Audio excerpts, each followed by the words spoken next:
What's up, guys? My name is Randy Stoltz. I'm going to be going over a few common flaws in younger players' swings.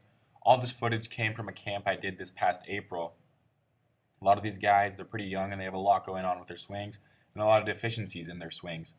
But I picked out the main things that I saw and the main things they could work on. And they are young, so they have a lot of time to work on these fundamentals. So with this guy, first off, I'm going to talk about his load stride position. When you're swinging a baseball bat, we like to compare it to punching or throwing a punch. If you're going to throw a punch, you're going to pull your hands all the way back or you're going to keep them at your side. To get the most power, you're going to definitely pull your hands back. And with this guy, as you can see, as we go through his swing, he starts in this position right here. As you can see, his bars where his hands start. And there's no backwards action. There's no pulling or choking effect with his back arms. He's not pulling his hands back. So if he was to throw a punch from that position, it wouldn't be powerful. And same thing with his swing. If he's swinging, his swing wasn't that powerful just because he wasn't loading or pulling his hands back. That's what we call the load. And also, his stride with the front leg stays grounded. There's no lift or even slight movement with that front leg or foot, creating a pretty weak swing. So what we worked on throughout the camp with this guy is just working on his load stride. Here's another young guy in the camp. This was Braxton, actually. He was one of the better hitters for his age. But as you can see, hands start right there, right about above that back foot. And then it would be as the pitch would be coming, his hands are moving back. And they get back to even back behind that back foot. And then you can also see his load stride right here, his leg kick or his weight transfer. Because you have to get that weight on the back side so it all can go forward and be explosive at a certain point throughout the swing. And he goes there and everything fires. This drill he was working on right here is actually for the load stride. And it's off a tee, it's just to slow everything down. And once he load strides, get everything back, he actually stops and sees where his hands are at. He kind of checks everything out. It's just slowing everything down, checking out where your load stride is at throughout the swing, and then you can fire. So if we watch it in full-time speed, load stride, stop, and then go. This is just Mike Trout doing it correctly. Mike Trout's probably the best, well, he is the best player in the league, one of the best hitters as well. As you can see here, his hands are right above that back foot, and as he strides, you get that leg kick or that weight transfer. Weight's going on the backside. There's the choking effect here with his front shoulder because his hands are pulling back, so you get a choking effect with that front shoulder underneath your chin. His hands are all the way back, almost behind that back foot. He's walking away from his hands. There's weight transfer on the backside. Everything's on the backside, and then when that pitch comes, he transfers his weight through the baseball. And that results in a very powerful swing, and a home run in this case. But that kid that we just showed you with the deficiency, he gets no load or stride, and pretty weak swing. Once again, here's Mike Trout in that load stride, and everything is just, it's almost like a rubber band action right here. Everything goes back, and it snaps forward in an explosive manner. Next, we have a kid working here. This drill is to, as you can see, there's a tee placed behind him. It's just so he doesn't cast his hands around the baseball. With a swing, you want it to be compact. Your hands have to be close to your body because your body is where, and your core and your body is where the power is going to be coming from.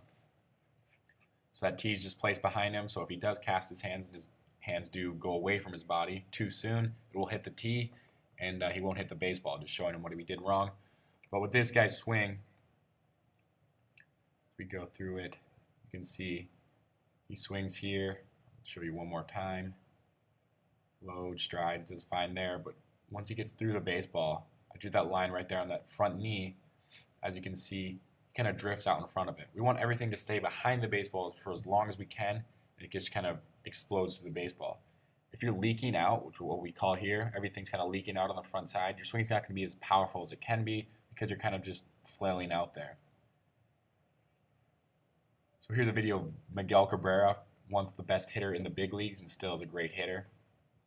But as you can see, once he gets through this baseball, everything just kind of rotates around that front knee, and he stays behind the baseball, and it just fires through his body. And his body's flying through that baseball. It's really explosive. Nothing's leaking out on that front side. It's all staying behind the baseball, and it's resulting in a powerful swing. Here, if you leak out, it's not going to be that powerful, and you're going to get out in front of a lot of baseballs, and you're going to have a lot of top spin ground balls to the shortstop. We ended up working with him later on in the camp. I saw some growth, which was kind of nice to see in this camp with this kid.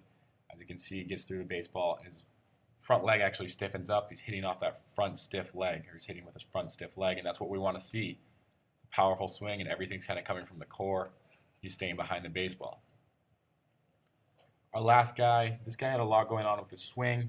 I picked one of the main things that I saw. So this is at the end of the swing where I saw here. You see, he gets that low stride, but everything kind of goes at the same time. With a swing, we like to see at your hips ignite the swing, basically, and they go first, and then the hands follow. It's kind of like a whip action.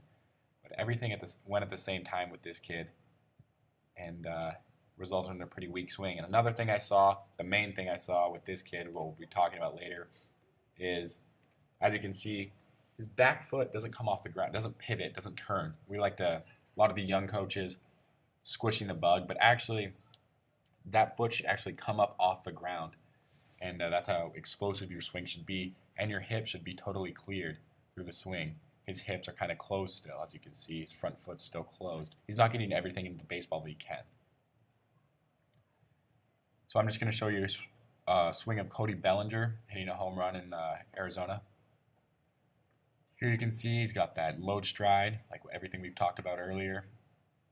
And his back leg and hip ignites the swing. And his hands are still staying back, but his hips are going. Hands are still back almost, and then they start to go. But the hips started that swing. But what I was talking about with that kid, look at Cody Bellinger's foot. It's hard to see with the baseball swing pedia right here, but his foot is actually almost off the ground. That's how powerful and explosive his swing is. His hips are totally turned towards the pitcher. That's how explosive his swing is, and then his finish is beautiful. He gets all the way through that swing. So as you can see with this kid again, he doesn't get anything into the swing. Everything's still closed off, but with Cody Bellinger, everything is getting through that swing.